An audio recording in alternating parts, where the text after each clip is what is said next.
Boa tarde, bom dia, boa noite, não sei quando vocês estão vendo esse vídeo, galera, terceiro. Mas vamos começar então hoje com um vídeo novo, né, matéria do segundo bimestre agora, falando de campo magnético. A gente começa a entrar agora, a gente falou bastante de eletricidade, agora a gente começa a falar de eletromagnetismo, toda essa eletricidade com a parte magnética, tá? Na última aula do bimestre passado eu já dei uma introdução a esse magnetismo, falamos aí sobre o ímã, como imantar, campo magnético, demos uma introduçãozinha bem rápida das linhas do campo magnético, né, que sai do norte, entra no sul, do ímã, e aí por que, né, que polos opostos do ímã se atraem, polos iguais se repelem, né, já falamos um pouquinho disso. Agora nós vamos entrar mais profundamente nessa coisa de campo magnético, principalmente dos eletroímãs, tá? Nós vamos falar mais dele porque vai estar associado com uma corrente elétrica. E quem primeiro associou essa parte de corrente elétrica com o campo magnético foi um cientista chamado aqui, ó, esse nominho bem bonitinho aqui, ó, Oersted, não sei, eu não faço a menor ideia de como se pronuncia isso, principalmente porque tem esse bendito trema, então eu não pesquisei muito a fundo, mas eu tenho quase certeza que esse desgraçado é alemão, né, para ter esse trema onde não deve. Mas é esse carinha aqui, tá? Oersted, ou algo parecido. Ele demonstrou que todo o campo magnético, né, toda corrente elétrica gera um campo magnético, que é o processo do eletroímã. Quando eu passo uma corrente elétrica por algo, ele vai ser imantado, ele pode gerar esse campo magnético. E o Faraday, ele depois fez o seguinte, então, se sempre que eu passo uma corrente elétrica eu gero um campo magnético, será que se eu der um jeito de gerar um campo magnético de alguma outra forma, esse campo magnético vai também gerar uma corrente elétrica? E aí ele conseguiu provar esse caminho contrário.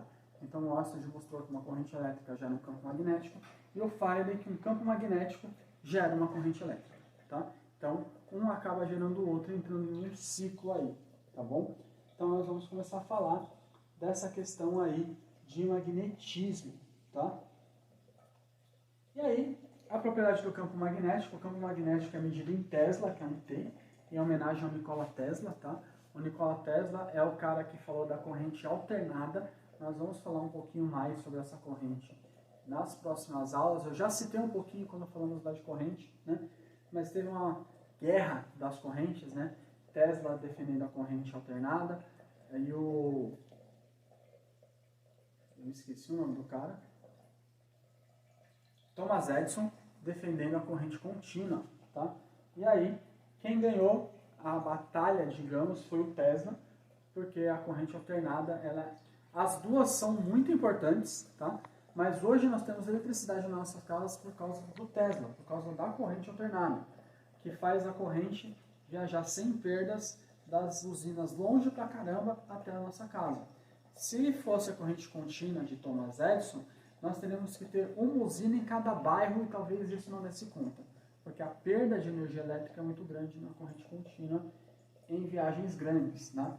Mas ela é essencial em aparelhos a pilha, por exemplo, ou em vários aparelhos que nós usamos, alguns deles já estão para a corrente alternada, mas aqueles aparelhos que você pode colocar a pilha ou não, eles têm um conversor para a corrente contínua. Então, a corrente contínua também é muito importante, tá? Isso é claro. E aí, em homenagem ao Tesla, o campo magnético ficou sendo medido em T, Tesla. Outra coisa importante é que nós vamos falar de corrente elétrica e tudo mais em bobinas e em fio elétrico. Eles acabam se comportando um pouquinho diferente, tá? E aí Tesla também trabalhou muito com essa coisa de bobina, então também é um dos motivos da homenagem ter sido a ele, tá? Então, propriedades. O campo elétrico oscila em alguma região do espaço. Essa oscilação dá origem a um campo magnético. Então, o campo elétrico gera um campo magnético, orientado em uma direção perpendicular ao campo elétrico. Para compreendermos melhor as propriedades do campo magnético, fazemos uso do recurso conhecido como linhas de indução. São aquelas linhas que eu mostrei para vocês do ímã, saindo do norte e indo para o sul, tá? Por meio dele, podemos visualizar melhor o formato do campo magnético.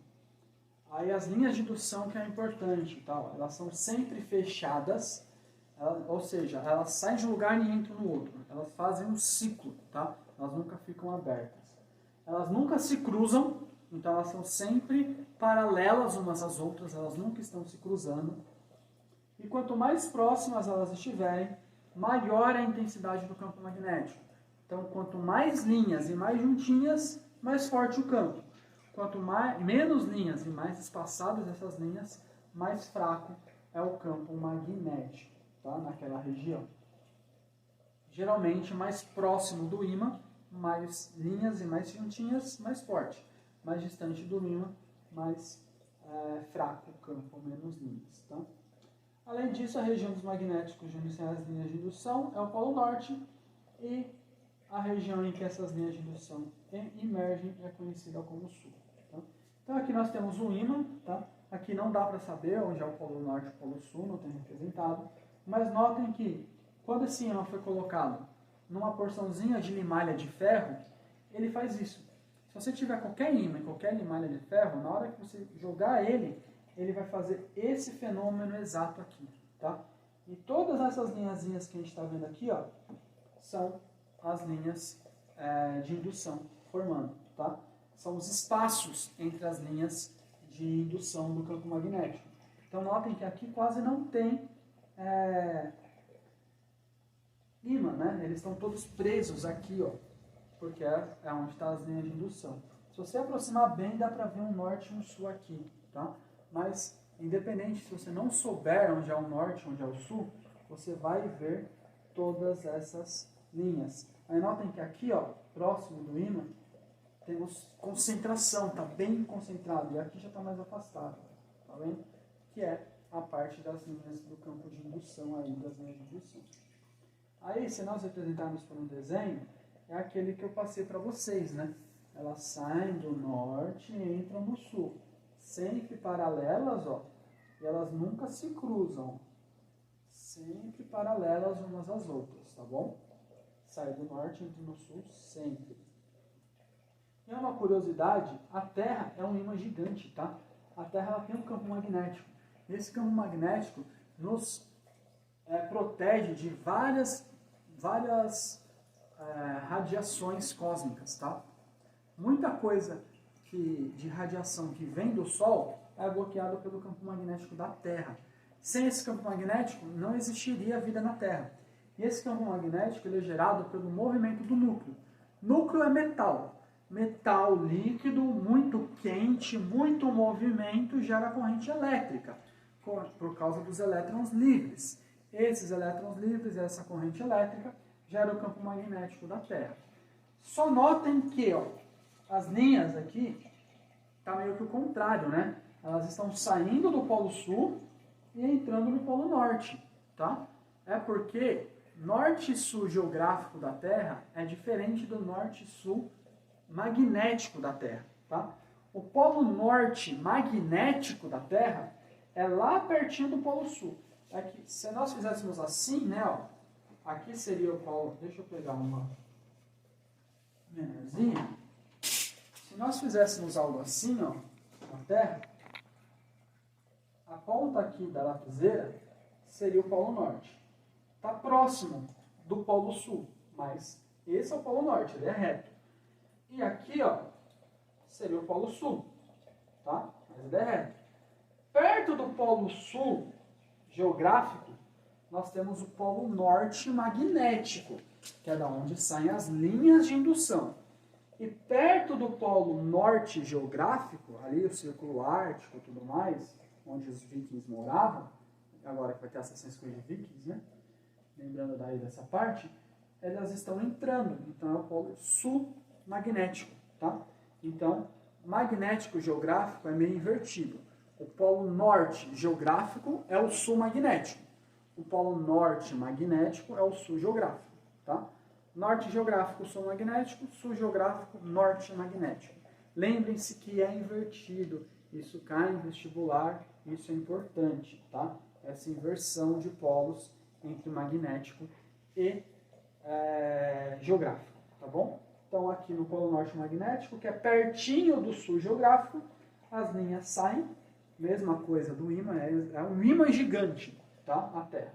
e aí elas entram aqui no polo sul magnético, que é pertinho do norte geográfico, tá? Tanto que essas partes dos polos principais magnéticos é onde acontecem as auroras, né? A aurora boreal em cima, e eu não lembro quem é o deus do sul, que vira a aurora de baixo, mas essas auroras são feitas por conta do campo magnético, dos polos magnéticos ali. Por isso que é só no polo norte e no polo sul que nós visualizamos, tá? E aí, toda essa parte teórica para chegar na parte de fórmulas, né? O campo magnético tem uma fórmula. A fórmula em si, vocês vão ver no vídeo de exercícios resolvidos, ela não é um bicho de 7 cabeças, tá? É conta de vezes e conta de dividir. Não tem mais nada. É vezes e dividir que vocês vão usar.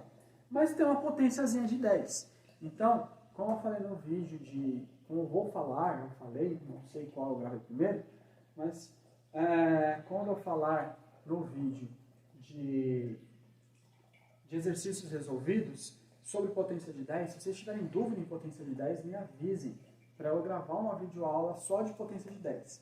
Porque eu vou partir do pressuposto que vocês já sabem potência de 10 no terceiro ano, tá bom? Então é isso. E aí a fórmula é o seguinte, né? A fórmula usada é essa aqui, tá? Vamos lá, não se assustem, ela não é difícil. Na maioria das vezes você já vai cortar muita coisa só de olhar para a fórmula.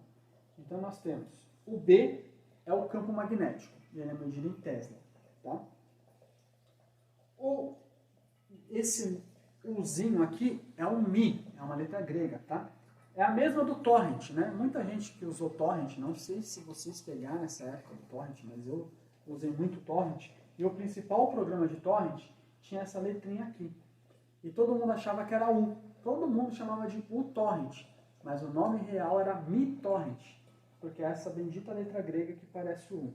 E esse Mi0, ele se chama permeabilidade magnética do vácuo, tá? E ele é constante, ele nunca vai mudar, tá bom? Ele é 4π vezes 10 a menos 7, e a unidade dele é Tesla vezes metro por ampere, tá bom? Então é sempre esse valor de 4π vezes 10 a menos 7. E é a corrente elétrica, medida em ampere, e D é a distância do ponto até o fio, tá? Isso daqui, essa fórmula, é quando eu tenho um fio, tá? Um fio condutor. Então ele em linha reta, tá bom? Quando eu tenho esse fio condutor, linha reta, eu vou usar essa fórmula. Por que eu estou falando isso? Porque não necessariamente eu vou ter uma linha reta. Eu posso ter uma espira, tá? Uma espira é basicamente eu pegar o fio e fazer um círculo dele. Isso é uma espira. Se ele está reto, é aquela fórmula. Se ele está circular, se eu fiz um círculo dele, é essa fórmula. Muda um pouquinho, né? Aqui era 2π vezes distância. E aqui é o R, tá? É o raio. A única coisa que muda é que o R é o raio da espira. Só que ela tem que estar em metros, tá? Obrigatoriamente em metros. Então, permeabilidade magnética vezes a corrente elétrica, dividido por 2 vezes o raio.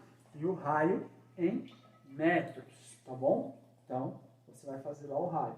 Quanto menor o raio da espira, maior o campo magnético, porque essa divisão vai ser por um número menor, né? Então, nós temos essa parte aqui, tá? 2 vezes o raio em metros. Lembre-se sempre do raio em metros, tá? Então, quando for, você só tem que ver, se está falando de espira, o enunciado, você vai ter que ler o enunciado, vai ter que interpretar o enunciado. Se ele está falando de espira, você vai usar 2R embaixo. Se ele está falando de fio, você vai usar 2π vezes D, tá bom? Isso é importante. E por último, existem alguns casos que é uma bobina, tá? A bobina, o que é uma bobina? É um monte de espira. Você pega um fio e fica fazendo, por exemplo, você pega aqui 4 dedos e fica girando a espira. Então, 1 espira, 2 espiras, 3 espiras, 4 espiras, 5 espiras. Fiz uma bobina de 5 espiras, uma bobina de 10 espiras. Ou seja, é a mesma fórmula da de cima. É a mesma fórmula. Só muda que tem esse N. Esse N é a quantidade de espiras, a quantidade de voltas que você deu para formar a bobina. Tá? Então, uma espira é quando você tem uma volta. Você pegou um fio e fez ele virar um círculo. Acabou. Uma espira. Quando você tem uma bobina, são várias espiras. Então, você pega um fio maior e dá várias voltas. Essa quantidade de voltas é que vai ser o N.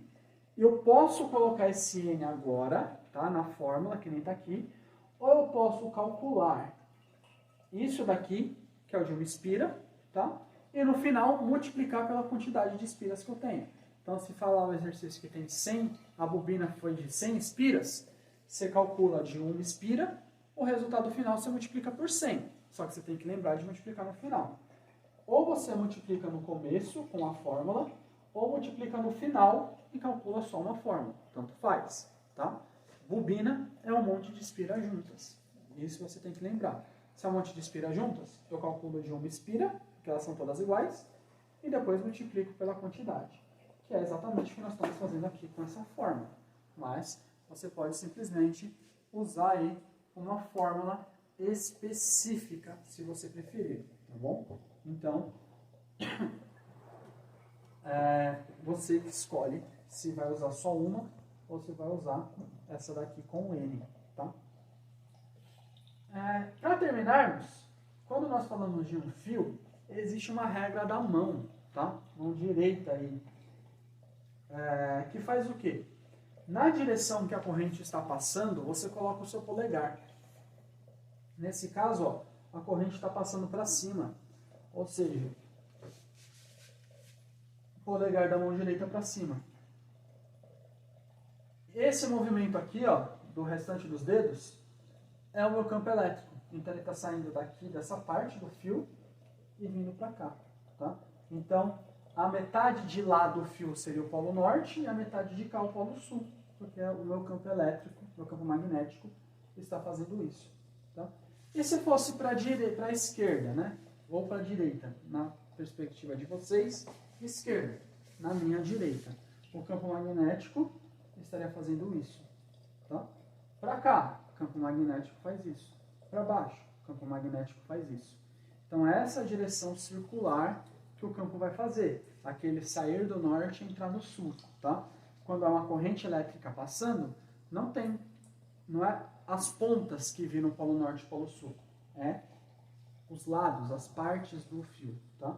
Nesse caso, a parte de trás provavelmente seria o polo norte e entraria na frente aqui polo sul. Mas as linhas de indução fazem esse movimento aqui, tá bom? Isso é importante de salientar também. E aí, só lembrar de quando eu vou usar essa fórmula, que é quando o exercício falar que é um fio condutor, e essa fórmula quando for uma espira. Lembrando que se além de espira falar em bobina, aí eu coloco o N no final, eu uso essa fórmula e multiplico pela quantidade de espiras no final, tá? Aí você escolhe o que você achar melhor, certo? Então isso é o que nós temos de campo magnético, dando continuidade aí à introdução ao magnetismo que eu dei no final do trimestre passado, e hoje nós já entramos na fórmula, entendemos essas linhas de indução, qual é o movimento que elas fazem e etc. Tá bom? Então, aqui tem uma atividade para vocês, são 5 exercícios, tá? Para vocês me entregarem no dia 16/6, terça-feira da semana que vem. Essa atividade eu ainda vou receber por e-mail, tá? Eu estou ajeitando o meu Google Classroom para organizar. A sede, né, a Secretaria Digital ainda não passou todos os alunos nas minhas turmas, então talvez eu tenha que colocar vocês pelo código de acesso. Se até sexta não chegar o código, vocês não estiverem na minha turma, na sexta no grupo e também provavelmente individualmente, de quem tiver o contato, eu vou mandar o código de acesso para vocês entrarem no Classroom. Aí a partir da segunda atividade, eu só vou aceitar a entrega pelo Classroom por questão de organização. É mais fácil de ficar organizado e de saber quem entregou, quem não entregou, tá? Então, por questão de organização e para vocês centrarem todas as atividades em uma mídia só, que a maioria dos professores vão fazer isso, a gente vai recolher só pelo Classroom, ok? E aí, essa primeira, como eu ainda estou arrumando as minhas pastas no Classroom, e a nossa já foi a primeira atividade do bimestre, já foi de exatas, então eu vou essa primeira atividade eu ainda aceito por e-mail a partir da segunda, só pelo Classrooms, beleza? Qualquer dúvida, qualquer problema, entre em contato comigo. Sem ser semana que vem, na outra, nós vamos ter um horário específico para vocês entrarem no Meet e tirarem as dúvidas. Mas essa primeira semana, com feriado e tudo mais, ficou meio que corrido isso daí. Então, não vai ter esse encontro no Meet, mas eu estou à disposição para vocês no WhatsApp, qualquer dúvida que vocês tiverem, ok? Então, por essa semana é isso. Semana que vem vai ser só uma devolutiva, tá? Eu não vou dar atividade avaliativa. Talvez, eu vou ver como são os temas, se vai necessitar ou não, eu passe uma videoaula, mas sem atividade. Aí a outra atividade vai contemplar essa videoaula também, mas aí eu vou falar isso durante as videoaulas, caso tenha. O provável é que tenha só uma devolutiva. Mas de qualquer forma, nos vemos na devolutiva semana que vem, ok? Beijos, abraços, apertos de mão. Tchau!